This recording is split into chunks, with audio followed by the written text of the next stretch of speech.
Why do you look so surprised? Relax. I'm just a normal customer who wants some coffee.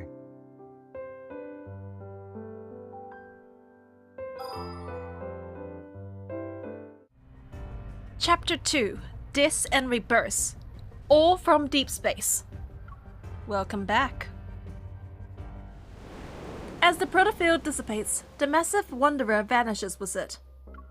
The modified shell is still present when I fall to the ground. Thud.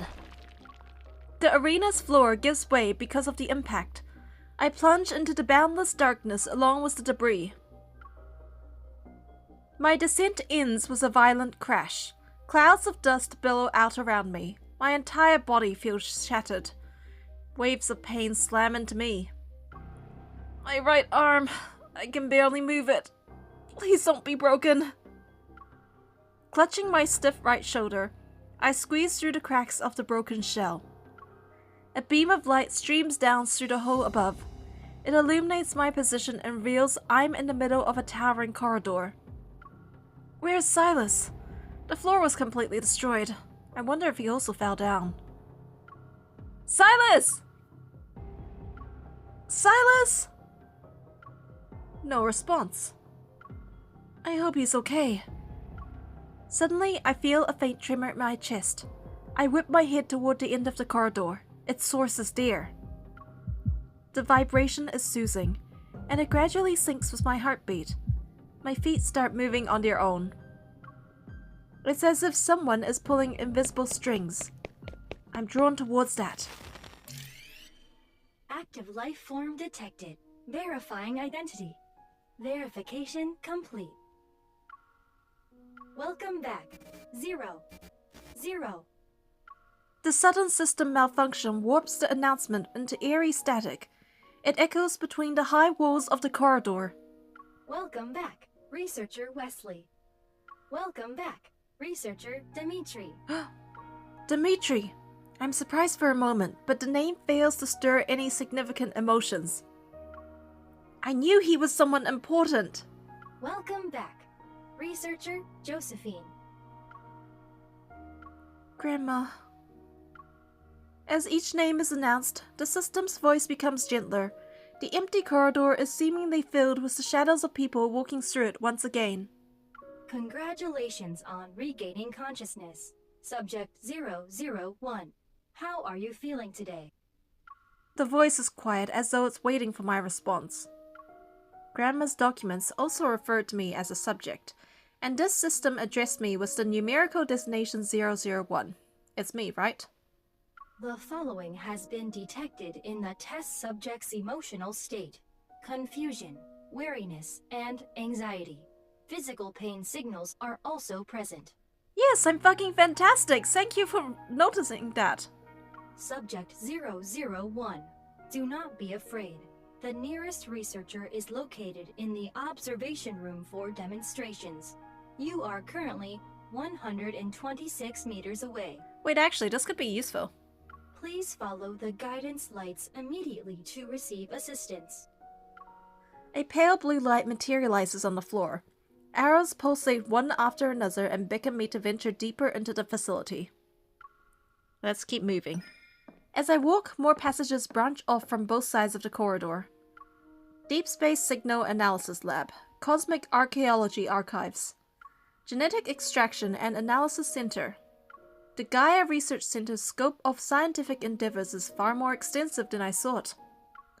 I keep walking until I see Life in the Future, Backtracker, Savior.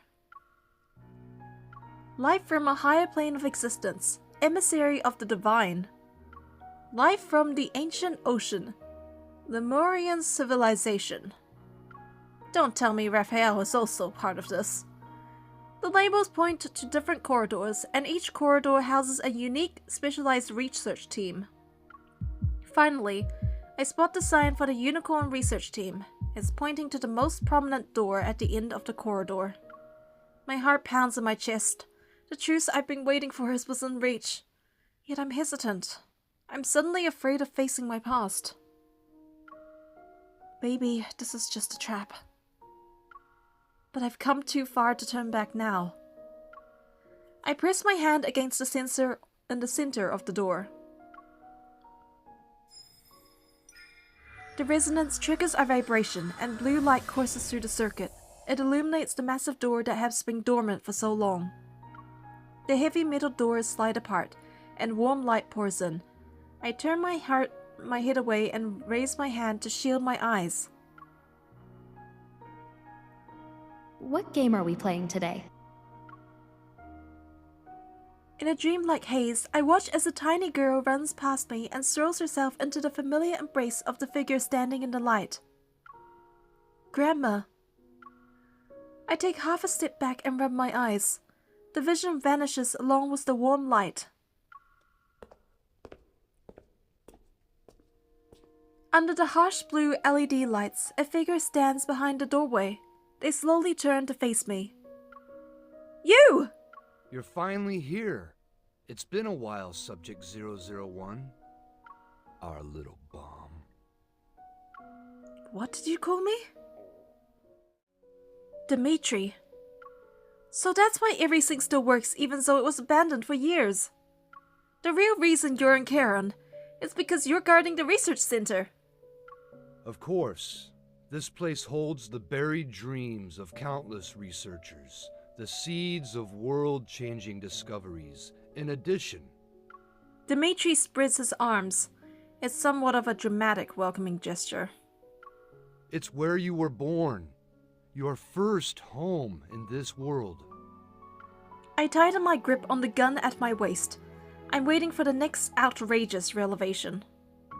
Back then, the research team accompanied you every day. We raised you as if you were our own child. We believed you represented humanity's most intimate connection with Deepspace. A flickering hologram appears behind him. Fragmented faces of figures huddled together manifest before dissolving into light and shadow. I don't recognize any of them, yet a warmth wells up from the depths of my heart. After the Chrono Rift catastrophe, our team was disbanded. Many of us disappeared without a trace. I'm the only one who stayed here to keep watch. I knew you would return one day. I've been waiting for you for a long time. You already knew who I was when you saw me at Charon. Why, of course. I can recognize our most precious treasure anywhere. Your power is unique, after all. He unconsciously moves half a step. Upon seeing me back away warily, his voice becomes even gentler. Don't be afraid, my child. I've been waiting for you this whole time. I must atone for the sin I left behind. I don't like where this is going. I know you have many questions. Go ahead. Ask them. I'll tell you everything you want to know. Seeing the sincerity in his eyes, I hesitate. Should I ask him a question? Well, hell yes. Why are we here? I might be close to the truth this time. I need to hear what he has to say. You said I was born here. Why don't you tell me what happened back then? While not an ancient beginning, it was still sacred nonetheless. A hologram of an energy graph depicting the process of planetary evolution appears in the center of the runes. Planets are born and eventually they die. Then they are reborn only to die again. Visibly moved, he stares at the floating data curves on the display. It's a beautiful cycle. I asked about my origins, not humanity's. You don't have to start from when the Earth was formed. You think this is the life cycle of a planet? It's not. It's a representation of your life, your power. Is he crazy? Go on. You are Ever's most wonderful, most magnificent creation! Yeah, he's crazy. A blank expression appears on my face. I can't even pretend to play along anymore.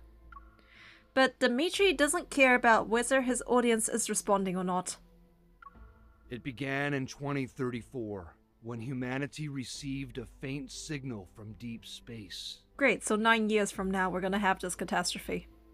Once it was decoded, it revealed a story about a planet's quest for immortality. An ordinary planet achieved immortality by harnessing an inexhaustible cosmic energy source. They inspired us. And so, we conducted an experiment using collisions to recreate this inexhaustible cosmic energy. After several failed attempts, one proved to be a success. The energy manifested. However, no one expected it to appear inside a child's body. And that child was you. The powerful energy fluctuations we were waiting for, they came from you. The power was impossible to analyze and measure. It only grew stronger as time passed. It grew like a planet and reached its peak on day 27. Then it started to decay on day 36. On day 41, it disappeared completely, dead. Then it was followed by an explosion. But shortly after, your power reconstituted itself and began to grow once again, just like a planet. Therefore, we believe the power of the Aether core within your body is equivalent to the energy of a planet. With growing intensity, his gaze gradually shifts from the hologram to me. It's as if he's seeking my confirmation. You're not sick in the head, right? In the dim lighting, Dimitri's frantic, contorted face becomes the very embodiment of his obsession, ugly and deeply unsettling. Despite my best efforts, I can't help but carefully phrase my next question. You're not sick in the head, right? I'm not trying to insult you, I'm genuinely concerned. Okay, much more calmer than how I immediately thought. I believe the part about you being a member of the Unicorn research team, and as far as I'm aware, Eva has been systematically hunting down their former members over the years. My grandma and other researchers among those who they killed. It's understandable that years of internal and external pressure have affected your mental state. You live alone in a place like the N109 zone. It's okay to get therapy. Dimitri's outstretched arms are slowly lowered as a look of dejection appears on his face. I don't blame you for being skeptical. Even we who witnessed your birth firsthand were at a loss. We didn't know if we should let you grow up like a normal person or use you as a resource. Would this immense power lead to catastrophe?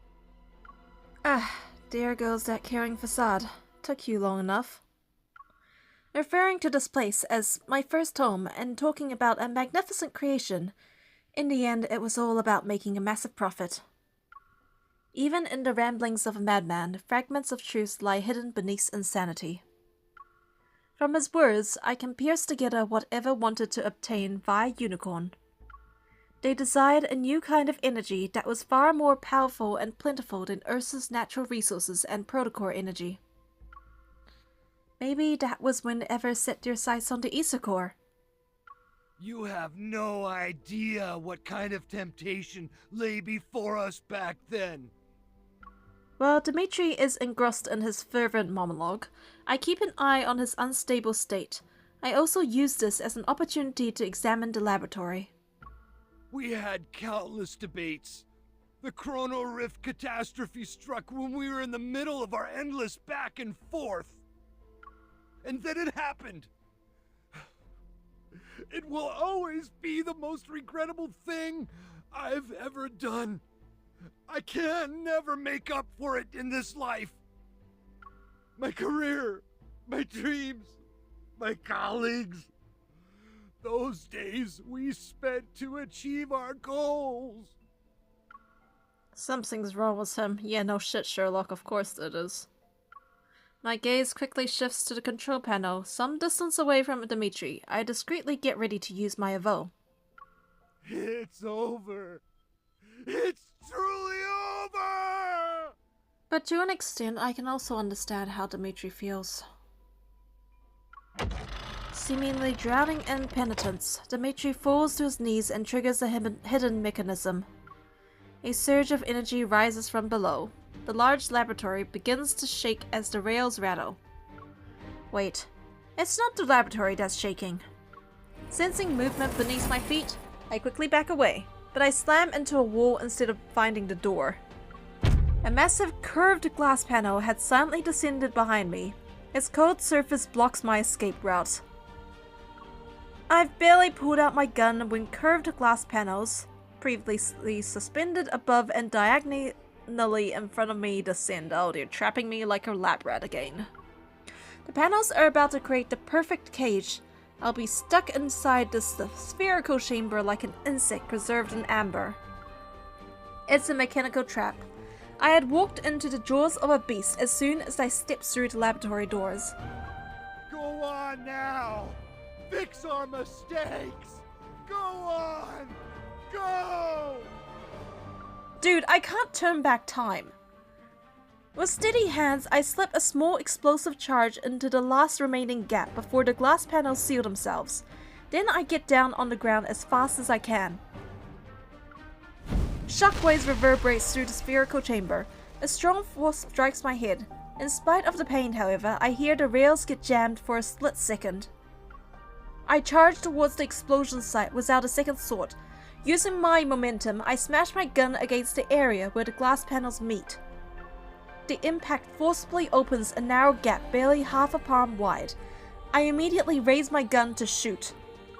The bullets hit the area near Dimitri's feet, but they fail to stop whatever switch he activated. I aim my gun at him. A familiar energy emanates from the darkness behind Dimitri. As he stands up, my instincts scream at the new threat. I open fire. The bullets hit him, but he seems unfazed as he pulls out a weapon and aims it at me. The powerful blast sends me flying and crushes what little chance of survival I had been desperately clinging to. Chaos, agony, the freezing cold. My body feels like it's being crushed. I must have blacked out for a bit. Fighting through the pain racking my body and the taste of blood, I force myself to get up inside the glass sphere. On one knee, I struggle to catch my breath. Below me lies a metallic floor made from an unknown material, and above me looms an inverted glass chamber. The familiar sight triggers a flood of memories. This is the Deepspace collision chamber. I was imprisoned here before. Stop struggling, child.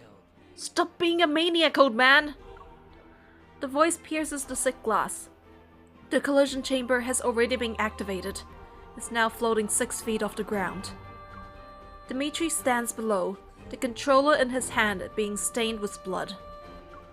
I already obtained the current data on your eval while you were in the battle. He raises a chip in his hand. Once I insert this into the chip reader, the equipment can use its antimatter capabilities to completely neutralize your energy. Okay, so what does that do? Although there's a gentle smile on his face, the hate in his gaze twists it into something grotesque. Disgusted, I turn away and try to concentrate on resonating with the collision chamber's energy source. I can't resonate with it. How's that even possible? Go. Return to where you came from. You never had a place in this world. Wow, that's... Humans who foolishly try to control a power as great as yours will only bring disaster upon themselves. Wow, that's racist against aliens, unfortunately. The Chronal Rift catastrophe and the Wanderers. It was all because of our greed. We should have never created you. Well, at least this dude isn't trying to profit off the woke culture. With the hands that stained this world in sin, I'll put an end to it! I stand up while using the glass wall as support. Yet vertigo hits me. Air is being drained out of the chamber. Oh, so... they're trying to kill me. The pressure suddenly drops in the air and my body rapidly expands. At this rate, my lungs might rupture before anything else kills me. I hate to admit it, but I feel like I'm getting a sense of deja vu. My body recognizes this feeling before my mind does. Muscle memory is sending me a warning. It won't be long until I lose control of my limbs. I won't be able to feel anything, and my strengths. Even my thoughts will slow down and fade into oblivion. That was who I used to be. I won't sit here and wait to die. My thoughts are sluggish as I watch myself in slow motion. I draw my weapon, struggling to raise my arm. I pull the trigger and cause an explosion. But the energy burst from my weapon is absorbed by the active collision chamber. It can convert energy into fuel for its power source. My vision blurs. Not only is my strength being drained, but my body is also becoming numb. The glass chamber reflects the cold laboratory lights. They sketch out fragmented memories. It's the same collision chamber that I was violently thrown into as a child. Those monsters and that cosmic void in the sky, it's all because of you! You are this world's calamity.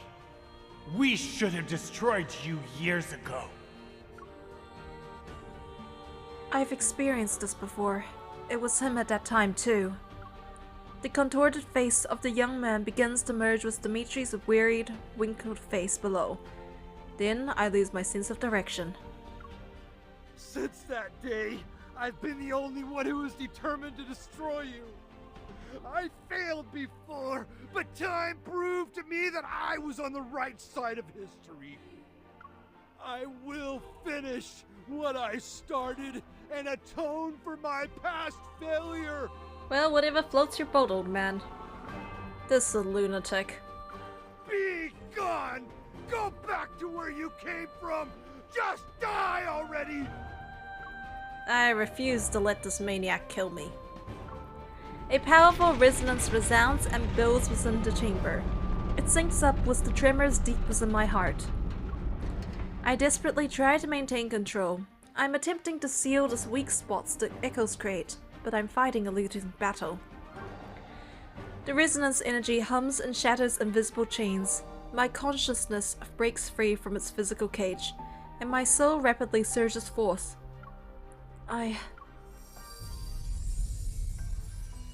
My consciousness disperses with the energy burst.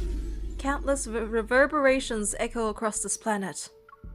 And from deep space, a mysterious connection descends. Who is it? My awareness gradually fades as my body feels weightless. The ethereal eye appears once more. It devours me completely this time.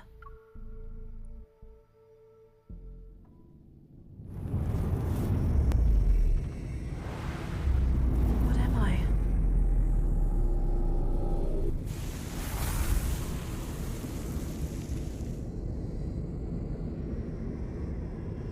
In boundless darkness, I drift through the cosmos.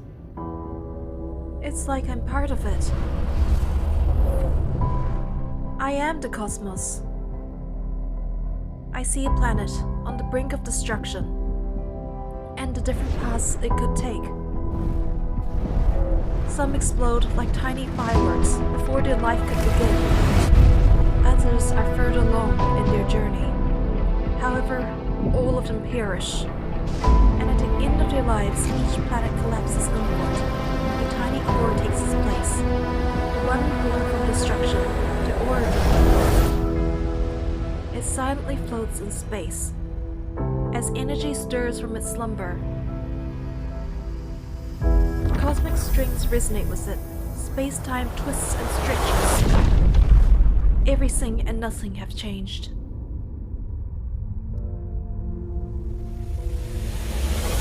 The Origo core descends upon a planet nearing collapse. It's waiting for the end, and its own birth.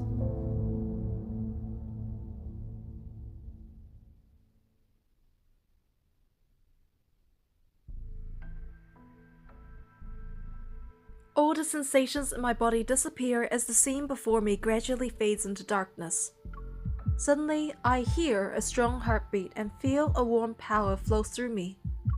It's a fragment from another place and time, yet it brings a familiar presence. Everything that was lost has returned to me. At first, they're just blurry images reminiscent of scattered flickering stars in my mind. But as time passes, these images start to become clear. They slowly come together and form vivid, tangible scenes. Complete with sounds, textures, temperatures, and even the faintest presence, they are real and full of life. Unfamiliar fragments connect into a single unbroken thread. Those past experiences, emotions, choices, and missions. Once again, they cross the barriers of time and space, carefully weaving themselves into the fabric of my existence. They become a part of me. I have absolutely no idea what just happened, but does that mean that it missed our canon? I suddenly break through the downpour of memories. My vision refocuses. That familiar red-black mist envelops the area.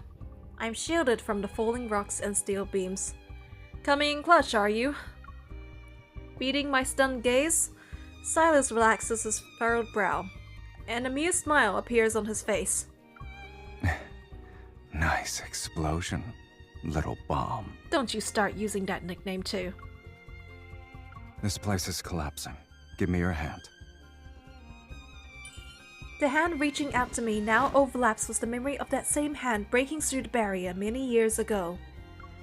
Fragmented memories flood my mind, but there's no time to dwell on them now. I force my aching arm to move and grab his hand. Silas yanks me out of the wreckage in one fluid motion. He secures his grip on my arm as he crouches. Keep your eyes open this time, kitten. Watch how we escape and remember it well. Overwhelming power lifts him up. It manifests behind him like a fiend that crushes all obstacles in its ways. Its wings have blocked out the heavens. We soar past the crumbling debris and fly away from the depths. Thunderous explosions echo below. Standing at the edge of the arena, I finally see the full extent of the destruction caused by my uncontrolled energy burst. The entire central pit has collapsed. Only a bottomless pit remains, its edges crumbling away. I leave Silas's side as the strange, detached sensation gradually fades. Dimitri, bound by tendrils of black-red mist, is thrown down before us. Our deal is complete. Now surrender your soul. Monster! There are two of us here. Who are you referring to? Rude. His unfocused gaze can no longer locate his enemy as he desperately claws at the mist coiling around his neck. The terms of our deal haven't been fulfilled. I only agreed to bring her before you. Foolishness and arrogance aren't valid reasons to breach our contract. Silas violently grabs Dimitri by the collar. The mist swiftly coils around the former researcher's neck. You underestimated how much she's grown. Look at you.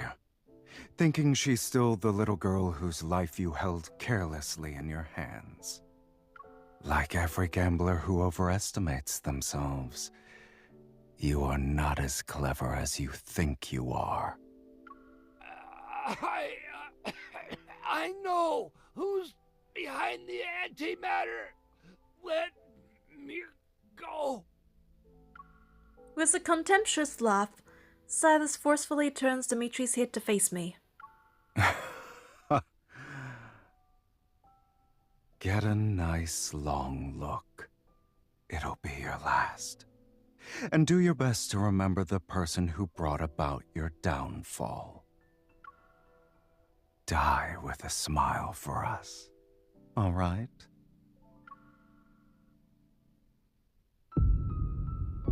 As Dimitri's screams and body are swallowed by black-red mist, I turn my gaze to the center of the arena. One after another, muffled explosions resound underground. This place will be gone after today. It won't reappear anytime soon. What?! Bro, we barely explored it! The laboratory that was never meant to exist might hold a few childhood memories. I might have cried in some corner or laughed in front of a platform.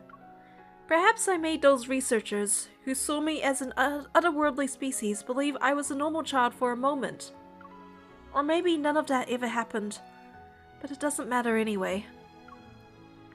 No! You're supposed to go in there and find the clues! How much do you remember?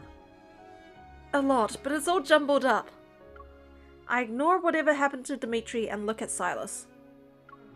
That deal you made with him, was it when I escaped from the research center? Yeah. Did you bring me here so I could remember everything? He doesn't look at me. Instead, he speaks as if he's addressing the darkness beneath his feet. You would have done this sooner or later. That's just who you are. Then shouldn't you be worried about my power destroying you and this world? Should I be? I stare at his profile to emphasize my point. Right now, I can't control my power when it fully manifests. Assuming it might happen again, everything here might be destroyed like my soul. With a slight smile, Silas shakes his head. He raises his hand to draw my attention to something. Oh great, so we're the one who accidentally destroyed it! A familiar linkage materializes between our wrists to bind us together. Sorry, but your soul doesn't have the privilege of leaving whenever it wants. Ah, that again. I will keep you bound to me for all of eternity. Our connection transcends this place and this world. So, are you done looking around? You know, that would have been almost romantic if you didn't kill someone right in front of us. I guess there's nothing else to say. Silas nods and turns to leave. As his arm moves, the linkage forces our steps to be in perfect sync. We're done here. Let's go home. In the vast cosmos, my power has no starting point or destination. It appeared when the universe was created. It's a fundamental law etched into the fabric of existence. At some point, a force, weak yet unbreakable, began to bind me. And with it came an endless fall.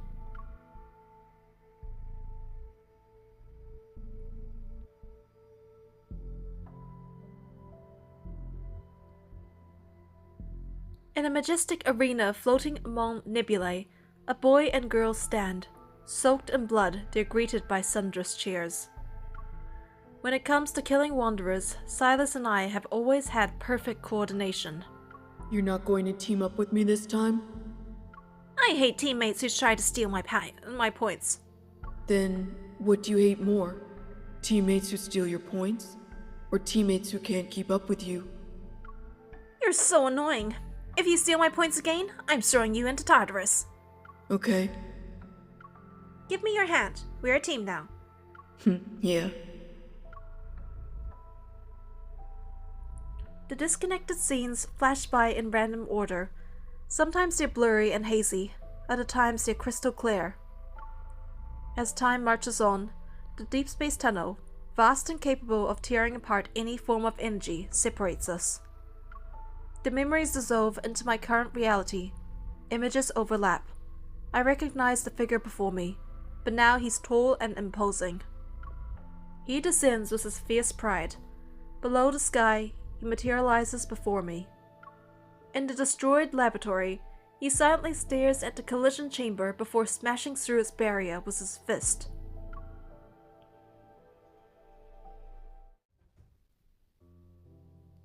In the timeless N109 zone, I fall into a deep, dreamless slumber. When I finally open my eyes again, it takes me a while to reorient myself. I stare at the intricate patterns on the ceiling for a long time before a single fact slowly dawns on me. I'm alive.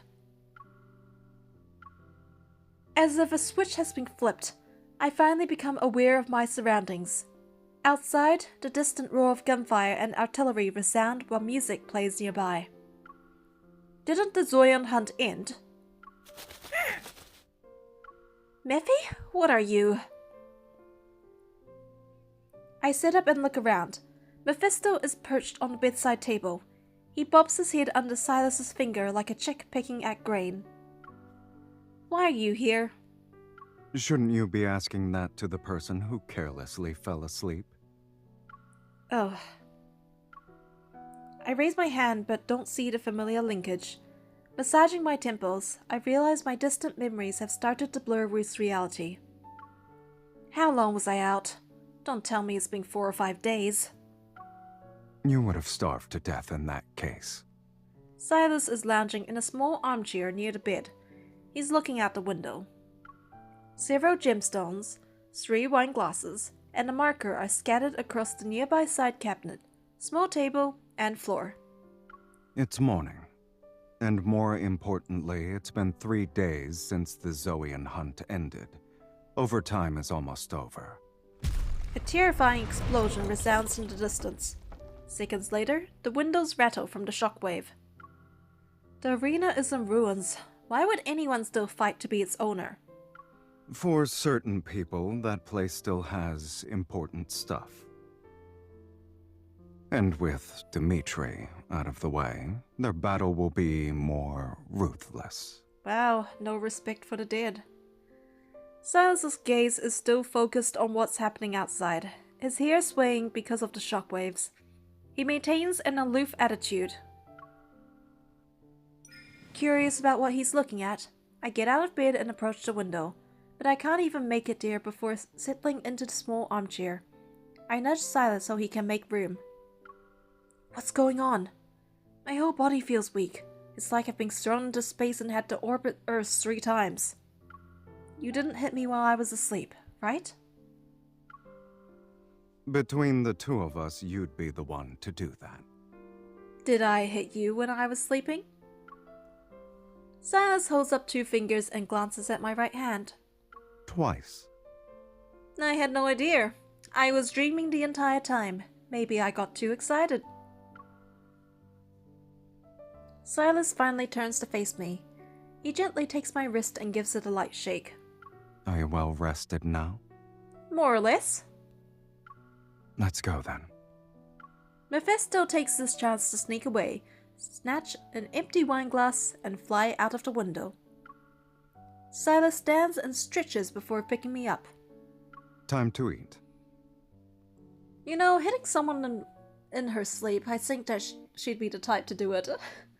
It isn't until Silas makes me sit at the dining table that I realize just how hungry I am. I devour everything in sight until I'm stuffed. Strength gradually returns to my weary limbs, and I start to feel clear-headed. I slowly finish the last of my juice. Then I carefully nudge Silas's leg under the table to let him know I have a question. I see you're disregarding table manners, kitten. When have I ever regarded table manners? I was worse during our first meal together. Isn't it a little late to start worrying about etiquette? Something cries out near the window. Mephisto, who has been absent during the meal, taps on the glass and squeezes through the gap. He drops a dark-colored object into my hands.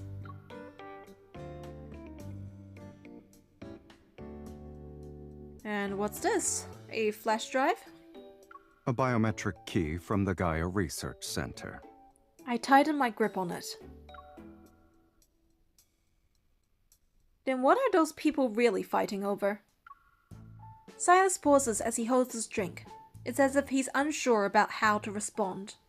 We'll talk when you're more sober. I am sober! You're also one of the contestants during overtime. When did you... Luke and Kieran are more than capable of dealing with those fools. The key shows signs of age, and someone has scratched off its identification number. It's impossible to tell which researcher served as its original owner. Possessing the key means having authority over the abandoned Gaia Research Center, even though it's nothing but ruins now.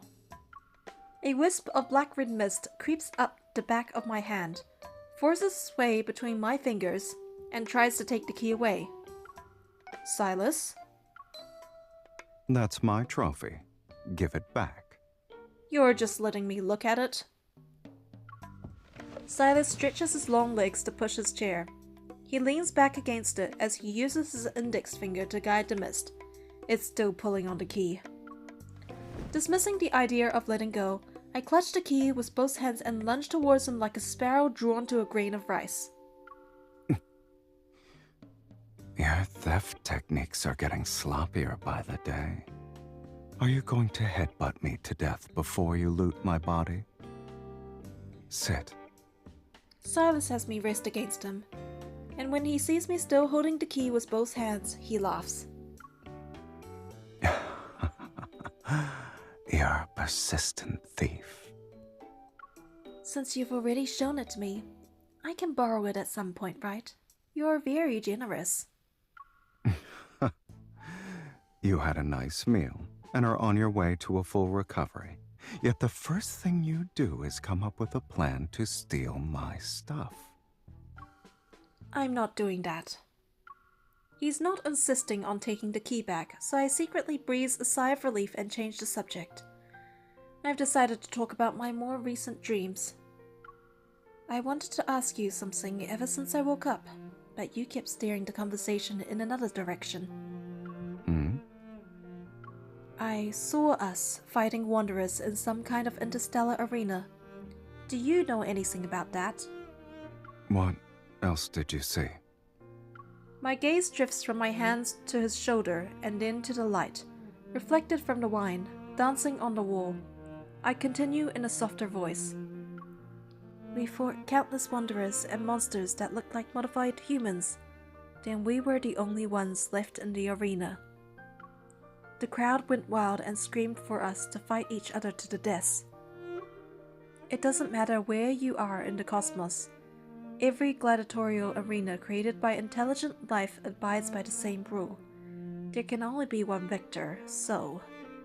Either I kill you, or you kill me. Namea and me. I sit up straight and touch the corner of his eye. I'm searching for that hidden color of his right eye. But when we faced each other, you didn't attack. Instead, you took my hand and asked if I wanted to escape together.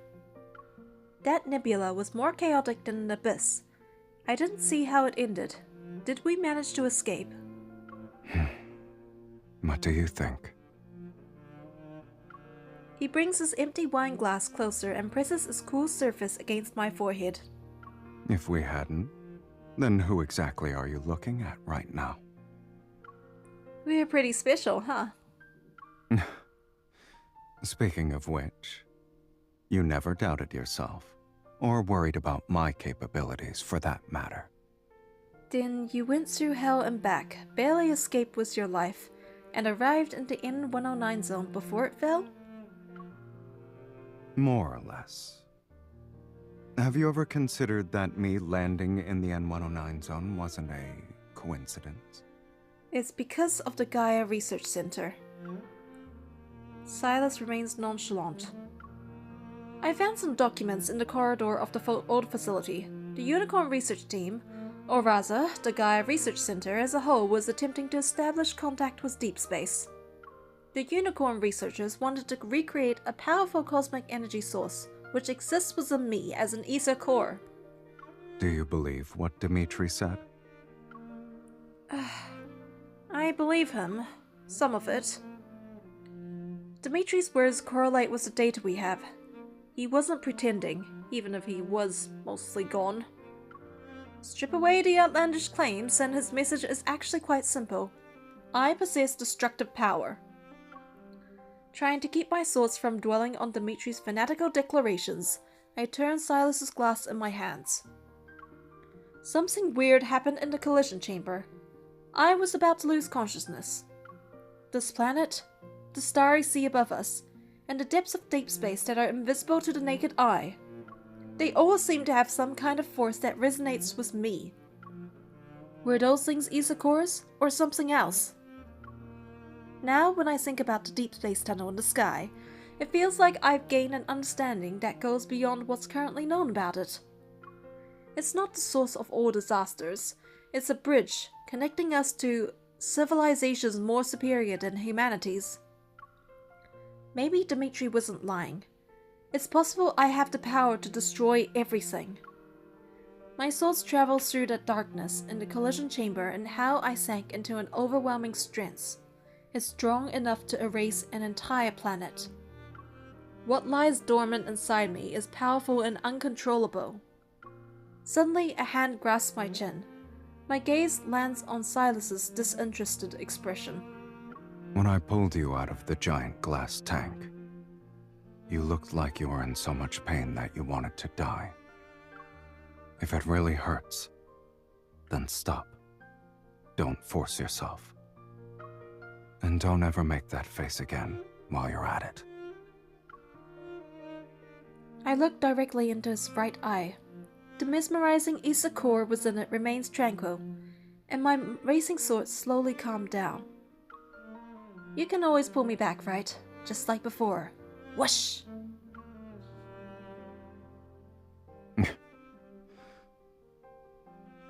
Are you bad? I didn't do anything. As I look at him expectantly, Silas stays silent for a moment. Then he appears interested. Grabbing my hand, he leads me outside. No, but you slept for too long. I'm bored. So, where are you dragging me off to? Do you want to have some fun? I'll help you get used to wielding devastating power. That way you'll be a bomb who doesn't always think about self-destruction.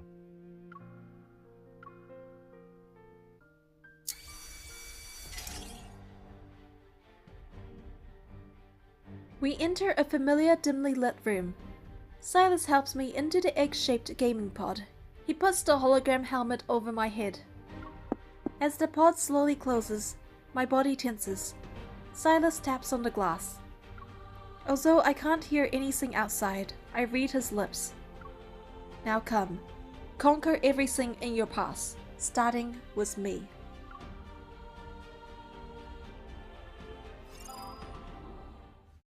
After matching wits with Silas for 47 rounds, my heavy eyelids forced me to be the one to call it quits first.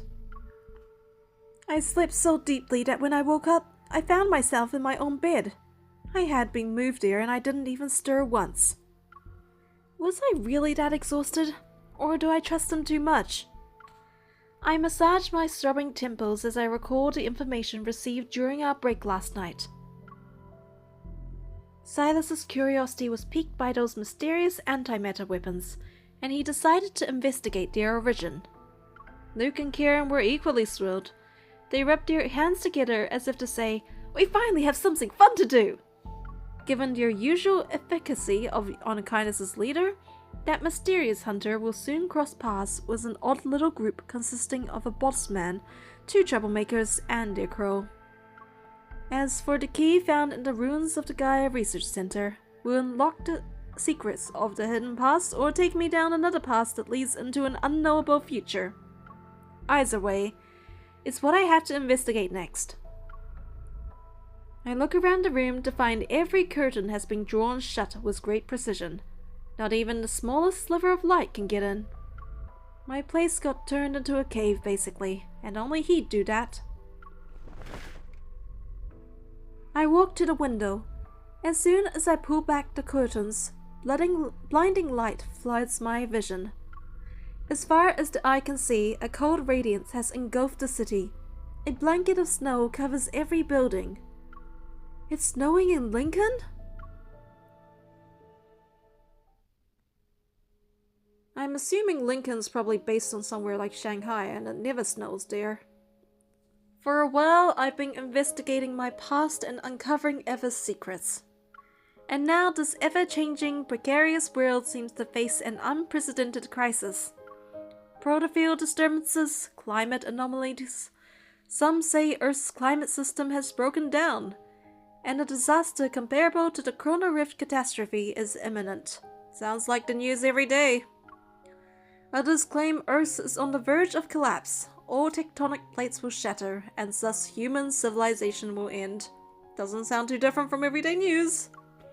Yet among all these discussions about the end of the world, Earth's collapse, and civilization's downfall, what actually descends upon Lincoln City is a silent snowfall that transforms the city into a pure white expanse overnight.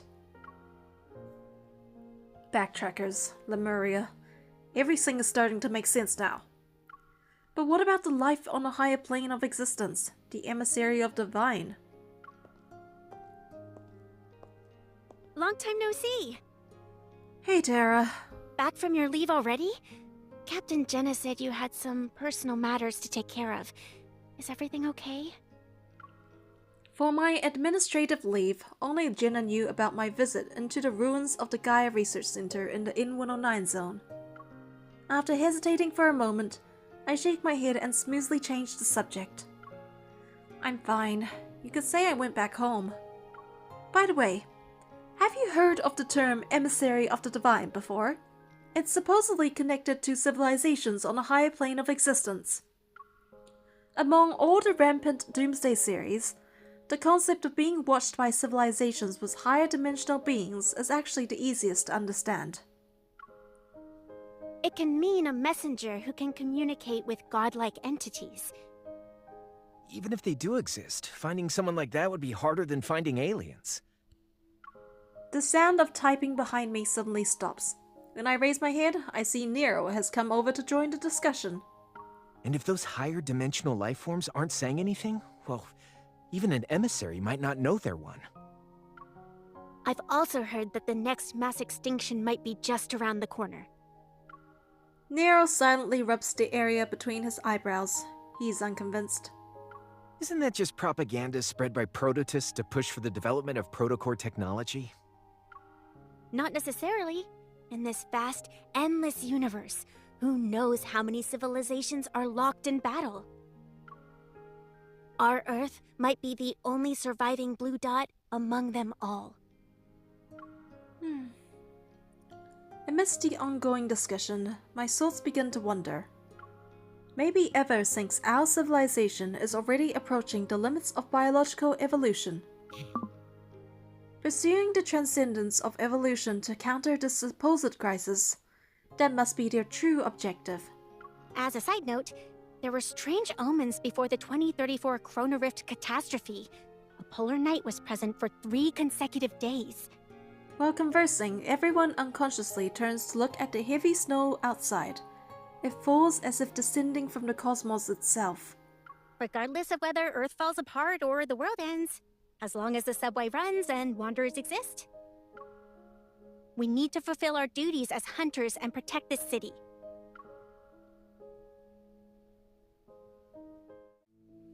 It's 5 p.m., and a lecture titled Life's Boundaries is underway in Lincoln University's largest lecture hall. Aside from medical students, students from other departments have taken a seat to listen. In the packed lecture hall, the speaker stands. His back faces a projection of a beating heart model, and his authoritative voice is steady. Life itself is not endless. Life and death, health and illness. These seemingly opposing concepts maintain the balance of life itself. An inquisitive student raises her hand. But with today's medical technology, we can potentially do gene editing, cellular regeneration, and even human modification. Even those have limits.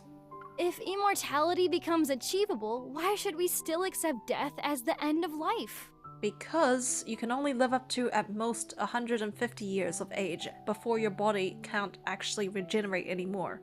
If we set aside morals and ethics, these technologies could make immortality possible. But this also means that our goal in the medical field has shifted from conquering disease to conquering death itself. Zayne's gaze sweeps across every face in the room, his tone remaining calm as usual. To conquer disease is to extend life, but to conquer death is to control it. Can we still call ourselves humans after being modified and losing human characteristics? How do we even define human existence? Hushed discussions fill the lecture hall. Zayne looks toward the back as someone quietly opens the door. A familiar figure appears. She quickly slips into the back row, her coat leaving a trail of melted snow on the floor. He quickly shifts his gaze and continues with his previous point. Life can be extended, but the cycle of life and death should not be controlled. But what about on the other end of the scale, like euthanasia and that type of stuff? Oh my gosh, this thing this will probably lead to a whole round of discussions. After the lecture ends, Zayne is completely surrounded by eager students. I sit in the back row and wait as students file out behind me. Did you see the news? How could they accuse Dr. Zayne of disregarding human life and abandoning his patients? They're saying he has no ethics. What happened? It all started when some government official's kid got diagnosed with protocore syndrome. They tried to use their family connections to pressure Dr. Zayne into prioritizing their surgery. But he refused and went to treat another patient who needed more urgent treatment. Oh.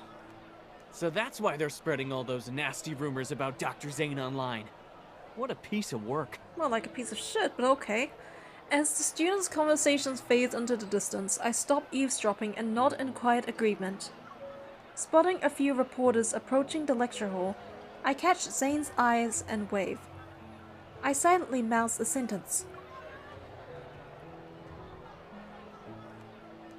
Come here, Dr. Zayne. Zayne glances in my direction, nods and makes his way through the crowd of students. That will be all for today. Someone is waiting for me.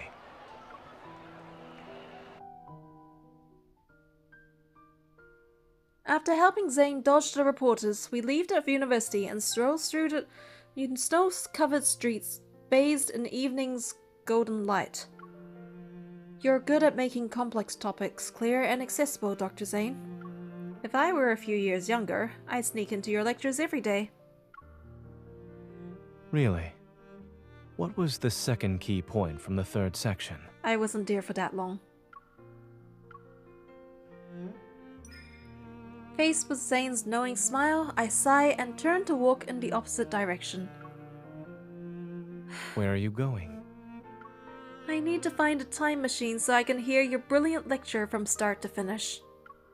3, 2... Before I finish my silent countdown, he grabs my hand. Come back. I only saw you arrive near the end of the lecture. The time machine must have not been invented yet.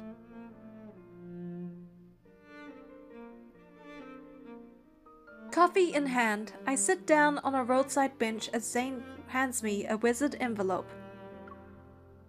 Here's the information you requested. The wax seal on the envelope is still intact. The documents themselves have small creases. Exchanging documents while sitting on a bench. We're like those secret agents trying to save the world in those 008 movies. Given what you've asked me to investigate, it is certainly a secret that concerns the fate of the world. I vaguely remember Zayne mentioning Dr. Noah's Arctic expedition research, which might be connected. The cryptic patterns etched into this key seem to point towards the traces of a primordial civilization. 14 years ago, a research team ventured into the Arctic to study life's boundaries. They made an unexpected discovery in an ice cave. According to the surviving documents, the pictographs they recorded in the ice cave bear a striking resemblance to the patterns on the biometric key. Some members of the expedition team mysteriously disappeared. Others joined the Unicorn research team. Dr. Noah has a photocopy of the expedition journal. It's incomplete, but he hopes it can help you. Signals from Deepspace, the ESA core, the key. The clues form an intricate web in the darkness. It stretches across the boundaries of time and space. Almost unnoticeable, each strand is being woven into place.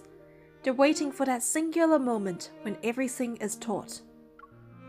Please thank Dr. Noah for me. How's he doing? What about Pi and the others? He and the animals are doing well. You remembered to ask about the animals, but have you forgotten something? What did I forget? It dawns on me. Oh, do you need special attention too?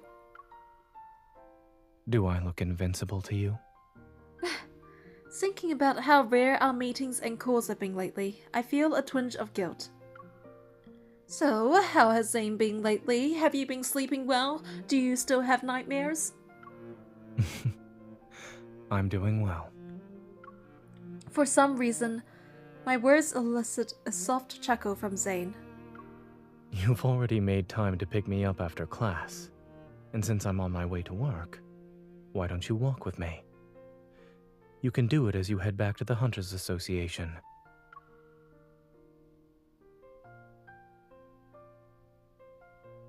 Traffic is at a standstill during the evening rush hour. Fortunately, Axel Hospital and the association are within walking distance, so we decide to continue on foot. Snowflakes dance through the streets as the intersection's traffic light turns red. The flow of vehicles stops. Pedestrians pause on the sidewalk, their heads tilted upwards as they wait. They watch the massive holographic display flicker above the intersection. Ever has officially launched the Fountain of Ate initiative. In addition, we urge all citizens to stay safe while traveling. If there's an emergency, please seek immediate assistance from the evil police or Deepspace hunters. Something happened at Azure Square in Imperial Ring Park. They're saying the Alterum appeared or something. No wonder the news keeps telling us to be careful lately. Having wanderers around was bad enough. Now we have to deal with the Alterum too. What the hell's the Alterum? With one disaster after another in this godforsaken world, maybe it should just end already. You don't actually mean that. I can't help but stifle a laugh. As the light turns green, traffic and pedestrians start moving again. And for our final story, a medical controversy surrounding protocore syndrome has drawn widespread public attention. Are doctors healing or killing? And the future of protocore syndrome? Those sensational headlines drift past my ears in quick succession. Despite being at the center of this media storm, Zayne doesn't even glance at the screen. He's probably heard of it multiple times already. The news keeps using the same stone-faced picture of you from Axel Hospital's website. It's basically decades old at this point. What? Are you tired of looking at it? I was just thinking, if Dr. Zayne had smiled even 1 pixel's worse in that photo, then maybe those rumors wouldn't have gotten far. Zayne tilts his head. As if he's playing along, he shows the tiniest hint of a smile.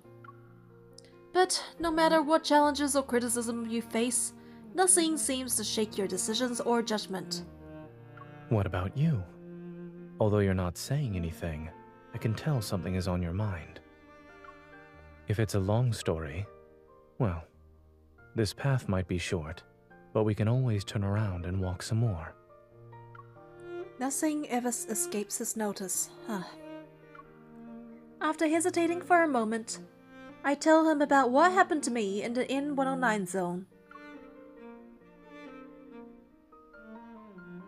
Those monsters and that cosmic void in the sky, it's all because of you! And you're now dead because of you. You are this world's calamity. We should have destroyed you years ago. Keep telling yourself that.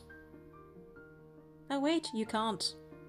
The Gaia Research Center, the Unicorn Laboratory, the Collisions Chamber, and the Spatium Core I absorbed into my body. That man's final moments, filled with resentment and rage, remain vivid in my mind. I'm constantly reminded of one thing. I don't belong in the world that I thought I knew so well. So what you're saying is that they almost put you down in the N109 zone. You didn't have to phrase it like that. He wanted to dispose of me like I was some kind of medical waste. Also, I am not a dog. Zayne's lips curl into a slight smile as he tucks my coat fingers into his coat pocket. I'm walking down this path now. It's strangely surreal. Are you more lost now? Or more certain? I'm more lost. My very existence feels too strange. It's almost unreal. But does my existence mean anything in this world if I don't have my power? His hand warms my fingertips and I gently squeeze it. Any identity is just a role we temporarily play. It doesn't encapsulate the meaning of one's existence. Even without the identity and responsibilities they assign to you, you've been living just fine. What if I end up destroying this world one day? Give me a heads up before you do. I'll make sure to use up all my vacation days first. That's a good idea. I should use up all my sick leave first too. As the last intersection, our brief walk quickly comes to an end amidst the crowd. After we cross the street, we'll return to our work and face the challenges that life has in store for us. A wave of sadness washes over me because we have to say goodbye already. I force myself to smile. Let's do our best, Zayne. Wait. Just as I take my hand away from his, he catches it again. Then he pulls me closer, and I'm almost completely enveloped in his coat. Looking down, I notice he's carrying his laptop bag and a simple, understated gift bag. He takes out a scarf from it. The soft fabric gives off a gentle, warm glow under the street light. Today's not even a holiday. Why do you have a gift for me? I didn't have a good excuse. But after hearing about your rather fascinating origin story... He slightly leans down and carefully wraps the scarf around my shoulders. Let's call it a celebration of your arrival in this world. A mix of uncertain emotions wells up inside me. They gradually melt away with the warmth of his touch. Did you find time in your busy schedule to knit the scarf, Dr. Zayne? I picked it out. Is it not sincere enough? He raises his hand to smooth my disheveled hair. The snowflakes that landed on his forehead slowly melt away. Whether it's ever or something else, the path you've chosen will be full of challenges. You'll encounter many people with ill intentions. But more importantly, you must be confident about your own choices. There are certain things that you can never take back. In the vast expanse of snow, neither of us takes a step forward. Then, my first correct choice for the day must be seeing you. Thank you for choosing me.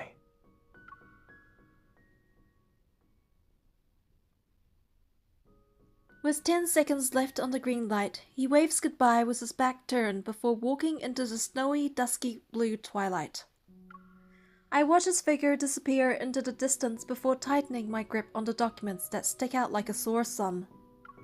Looking around the bustling intersection, I'm surrounded by a constant flood of noise and information. It seems every sound and flash of a screen pushes people toward their next split-second decision. With this key, I might finally unlock the secrets from 14 years ago. They're all involved with the Ether Core. Or rather, my own secret. I take a deep breath and turn toward the street that will lead me to the association.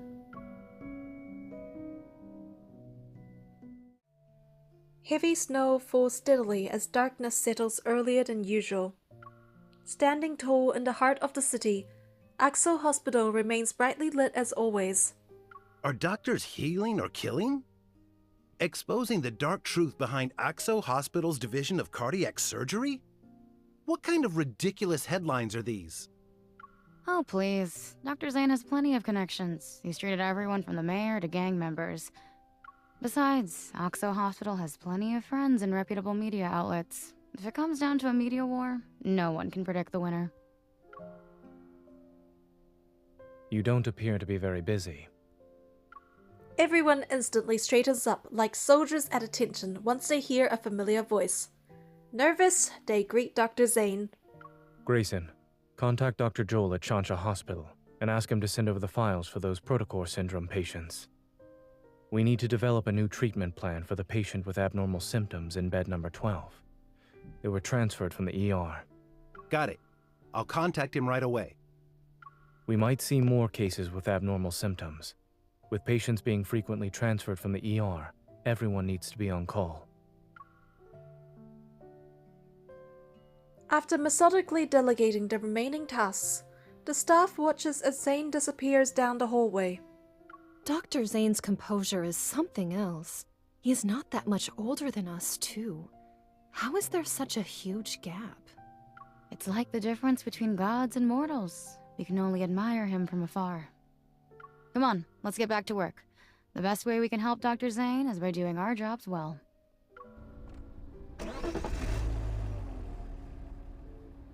At 2:30 a.m., Zayne gets into his car after finishing his work. A notification pops up on his phone. The hospital director approved his application for the medical research project. His phone rings. Zayne glances at the screen. It's Dr. Noah. Zachary just called. He said you want to join the Fountain of Atay research project? Excuse me? Yes. Isn't that ever?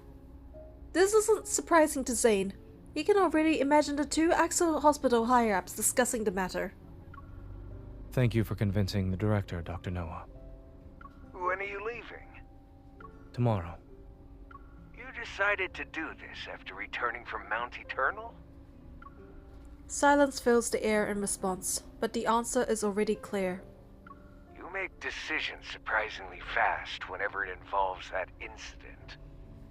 I can't tell if the past is a chain that binds you, or a force that drives you. Zayne lowers his gaze, his expression remaining perfectly unfazed. Not a single hint of emotion appears. Perhaps it's both. You're still young.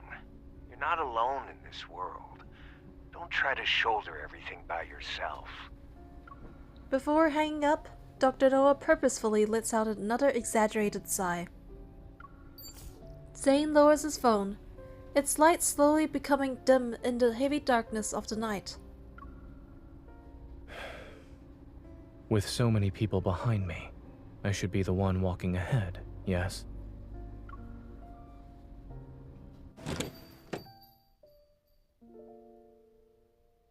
At 3 in the morning, a lone car glides across the wet streets before coming to a stop in front of Maltosio.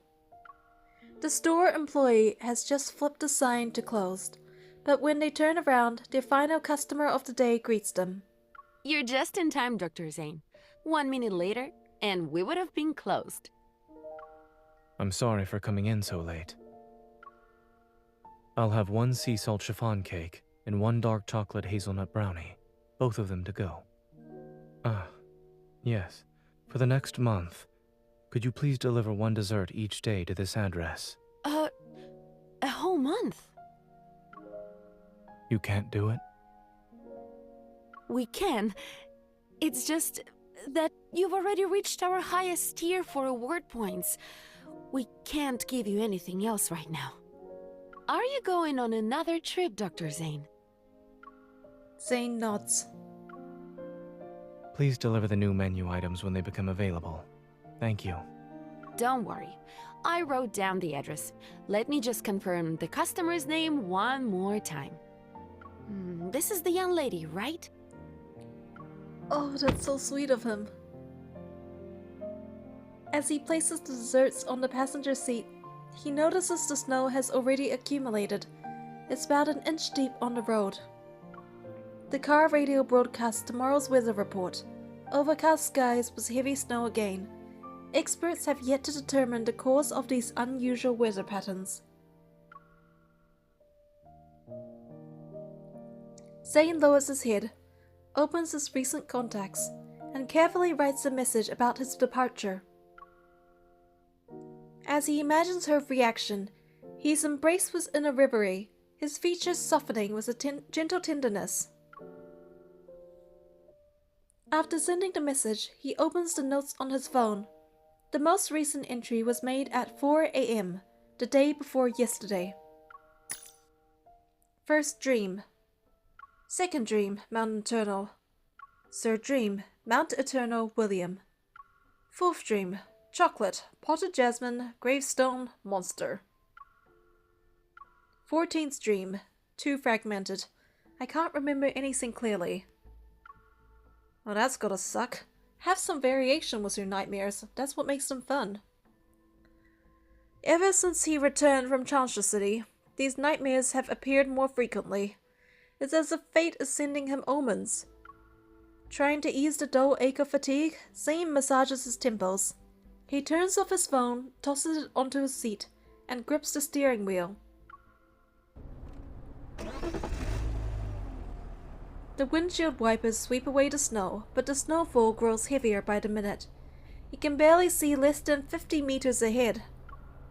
When Zayne finally makes out the two white shapes as a mother and child stumbling along, his car is already dangerously close to them.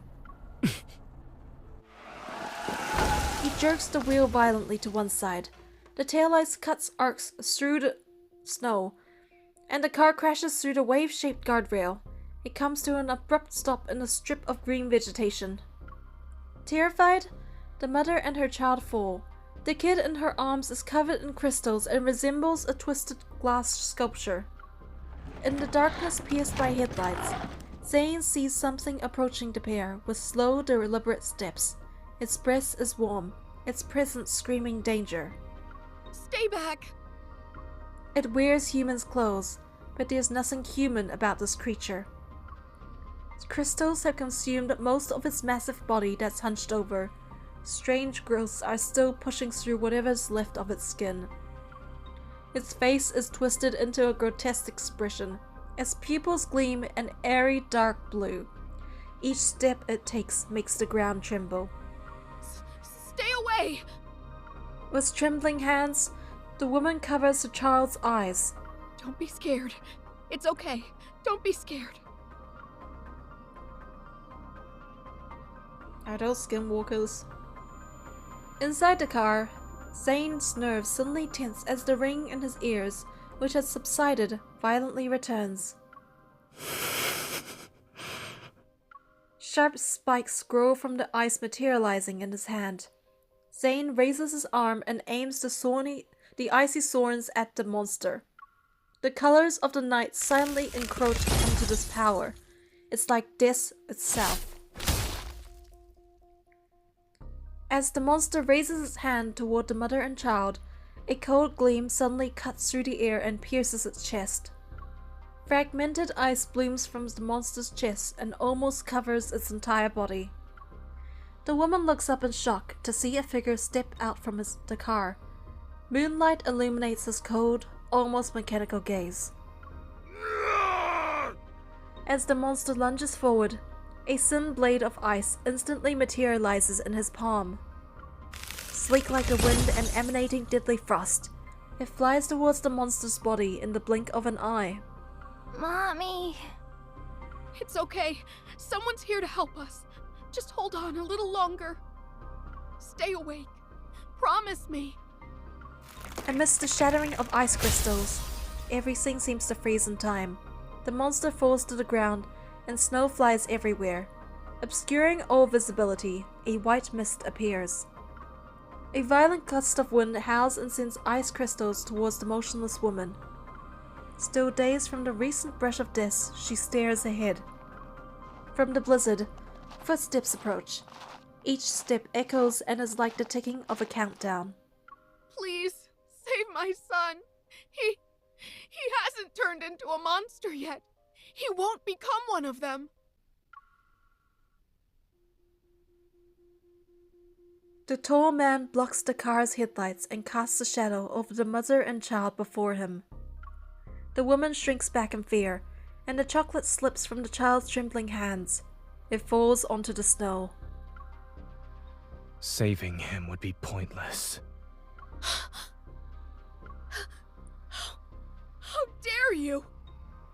Ignoring her anger, Zayne bends down to pick up the chocolate and holds it out to her. Ice crystals fall from his fingertips. Landing on the chocolate's wrapper, they melt to wash away the blossoming bloodstains. He's beyond saving. No! He hasn't turned into a monster! He's still alive! He... Heart-wrenching sobs slice the darkness as clouds once again obscure the moon. Zayne's silhouette quickly dissolves into the snowy night.